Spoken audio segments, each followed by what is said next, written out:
अस्सलाम welcome back to my channel guys. कैसे हैं आप सब? होपफुली आप सब लोग बिल्कुल ठीक ठाक होंगे जनाब। तो आज मैं आपके साथ जो है साबूदाने की खीर की रेसिपी शेयर करने जा रही हूँ। ये है साबूदाना मेरे पास। इसको मैंने जो है ना तकरीबन आधा घंटा पहले जो है ना वो अच्छे तरीके से साफ़ करने के बाद इस तरह से पानी में इसको भिगो दिया था। ये आप देख सकते हैं थोड़ा थोड़ा सा पानी अभी भी इसके अंदर मौजूद है और माशाल्लाह से बहुत अच्छे तरीके से ये फूल चुका है। ये देखें इस तरह से भिगोने का मकसद ये है कि एक तो ना इससे ये साफ़ हो जाता है साबूदाना, इसके ऊपर मिट्टी मैल कुचैल वगैरह होती है, गर्द होती है। और दूसरा बात ये है कि इस तरह से अगर भिगो कर थोड़ी देर रखेंगे ना तो हमारा साबूदाना बहुत ना खिला खिला सा बनेगा, बिल्कुल भी आपस में चिपकेगा नहीं और बहुत ही ज़बरदस्त। आप लोग जो है ना वो एंड तक मेरी वीडियो ज़रूर देखिएगा, इंशाल्लाह ताला आपको पता चलेगा कि इसको भिगो कर रखने का क्या जो है ना बेनिफिट है। तो फिर चलिए इसको बनाना स्टार्ट करते हैं।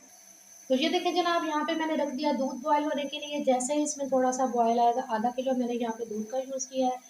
जैसे इसमें बॉयल आएगा इसमें हमने साबूदाना ऐड कर देना है। तो ये देखिए दूध में बॉयल आना स्टार्ट हो गया। अब इसके अंदर हमने साबूदाना ऐड कर देना है।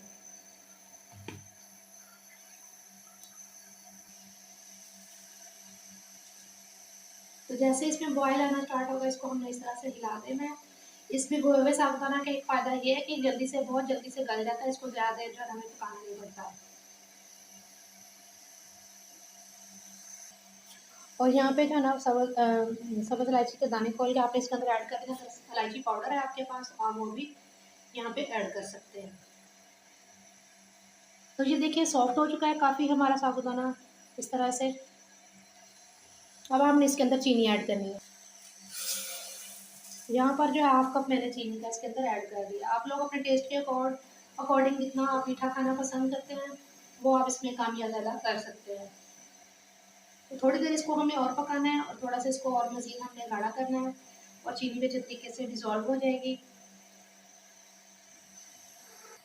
तो ये देखें जनाब मज़ीद गाढ़ा हो चुका है बहुत अच्छे तरीके से, हमारा साबूदाना गल भी चुका है।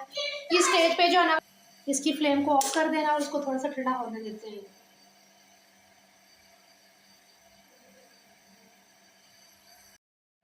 तो ये देखिए जनाब साबूदाना मज़ीद ठंडा होने के बाद इस स्टेज पे आ चुका है। इस तरीके से देखें एक एक दाना कैसे खिला हुआ है इसका। इसको भिगो के रखने का फ़ायदा यही था कि ये बहुत ज़बरदस्त सा बनता है। ठीक है,